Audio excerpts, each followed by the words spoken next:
Sir, ಈಗ police ಸ್ಟೇಷನಲ್ಲಿ ಕರೆದಾಗ so ಅಲ್ಲಿ ಇನ್ವೆಸ್ಟಿಗೇಷನ್ ಯಾವ ಥರ ಆಯಿತು, ಜೊತೆಗೆ ನೀವು ಪರಪನಗ್ರಹರು ಕೂಡ ಹೋಗಿ ಬಂದ್ರಿ. ಸೊ ಅಲ್ಲಿನ ಅನುಭವ ಹೇಗಿತ್ತು ಸರ್? ಅಂದರೆ ಅಫ್ಕೋರ್ಸ್ ಜೈಲಿಗೆ ಹೋದಾಗ ಎಂಥವ್ರಿಗೂ ಬೇಜಾರು ಆಗೇ ಆಗುತ್ತೆ.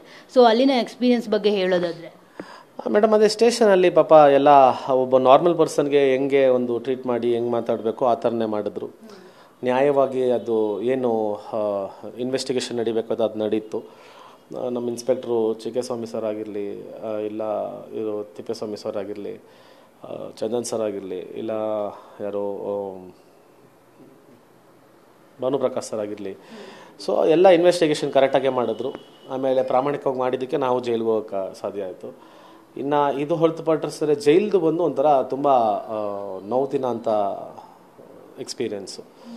ಅದೇನು ನಾವು ಒಂದೇ ದಿವಸ ಇದ್ದಿದ್ರೂ ಅಲ್ಲಿ ಹಲವಾರು ಜನನ ಮೀಟ್ ಮಾಡೋ ಒಂದು ಆಪರ್ಚುನಿಟಿ ಸಿಕ್ತು ನಮಗೆ. ಅಲ್ಲಿ ಯಾರೋ ಒಬ್ರು ಬಂದರು, ನಾನು ವಿನಿ ಕೂತಿದ್ವಿ. ಆವಾಗ ಅಣ್ಣ ನಾನು ದೊಡ್ಡ ಫ್ಯಾನ್ ಅಣ್ಣ ಅನ್ನೋ. ಹೌದಾ ಏನಪ್ಪ ಅಂತ ಕೇಳಿದಾಗ is a very time big drug addict ಅಂತೆ. ಅದಿಲ್ಲದೆ ಬದುಕೋಕ್ಕೆ ಆಗಲ್ಲ ಅವನಿಗೆ. ಇಲ್ಲಿಂದ ಇಲ್ಲಿವರೆಗೂ ಹಲ್ಲೇ ಇಲ್ಲ ಒಂದು.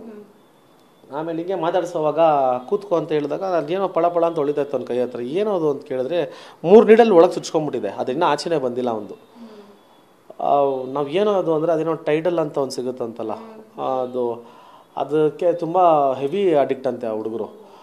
ಸೊ ಅವ್ರನ್ನ ನೋಡಿದಾಗ ಅವ್ರಿಗಿನ್ನ 19-20 ವರ್ಷವೂ ಇಲ್ಲ, ಚಿಕ್ಕ ಹುಡುಗರು. ಸೊ ಅವ್ರಿಗೆ ಅಲ್ಲಿ ಇಲ್ಲ ಆಚೆ ಕಡೆ ಹೆಂಗೋ ಸಿಕ್ಬಿಡುತ್ತೆ. ಅಲ್ಲಿ ಆಚೆ ಕಡೆ ಒಳಗೆ ಅವ್ರನ್ನ ಮೇಂಟೈನ್ ಮಾಡೋದಿದೆಯಲ್ಲ, ವೆರಿ ಟಫ್. ಪೊಲೀಸಿಂಗ್ ಜಾಬಲ್ಲಿ ಒಳಗೆ ಇಸ್ ವೆರಿ ಟಫ್.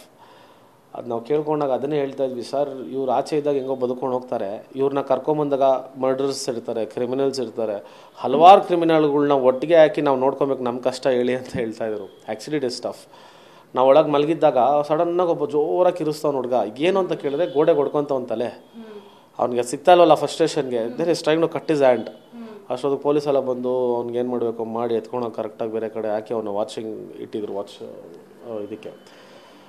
ಸೊ ಈ ಯೂತ್ಗಳು ತುಂಬ ಹುಷಾರಾಗಿರ್ಬೇಕು ಈ ಟೈಮಲ್ಲಿ. ಅಂದರೆ ನಾವು ಯಾರನ್ನ ಫ್ರೆಂಡ್ಶಿಪ್ ಮಾಡ್ಕೊತೀವಿ, ಯಾರ ಜೊತೆ ಸವಾಸ ಮಾಡ್ತೀವಿ ಅನ್ನೋದು ತುಂಬ ಇಂಪಾರ್ಟೆಂಟ್ ಆಗುತ್ತೆ. ಅಂದರೆ ನಿಮ್ಗೆ 2 ದಿನಕ್ಕೆ ಭಯ ಆಗಿದೆ ಹಂಗಾದರೆ? ಭಯ ಅಲ್ಲ, ಬೇಜಾರಾಯಿತು. ಅಂದರೆ ಏನು ಅಂದರೆ ಯೂತ್ಸು ಈ ಥರ ಎಲ್ಲ ಮಾಡಿಕೊಂಡು ಮಾಡೋದು ಅಂದರೆ ಅವ್ರ ಪಾಪ ತಪ್ಪು ಅಂತ ಗೊತ್ತಿಲ್ಲದೇ ತಪ್ಪು ಮಾಡ್ತಾ ಇದ್ದಾರೆ, ಅಡಿಕ್ಟ್ ಆಗಿಬಿಟ್ಟಿದ್ದಾರೆ ಅವರು. ಸೊ ಅದರಿಂದ ಆಚೆ ಬರಬೇಕು ಅವರು. ಆ ದೇವರ ಅವ್ನಿಗೆ ಆಚೆ ಬರೋ ಶಕ್ತಿ ಕೊಡಲಿ, ರಿಫಾರ್ಮ್ ಆಗಿಬಿಟ್ಟು ಅವ್ರ ಅಪ್ಪ ಅಮ್ಮನ ನೋಡ್ಕೊಳೋ ಒಂದು ತಾಕತ್ತು ಕೊಡಲಿ ಅಂತ ಬೇಡ್ಕೊತೀನಿ ನಾನು. ಭಯ ಏನಾಗಿಲ್ಲ, ಬೇಜಾರಾಯ್ತು ಅಷ್ಟೇ. ಯಾಕೆ ವೈ ಲೈಕ್ ದಿಸ್ ಅಂತ.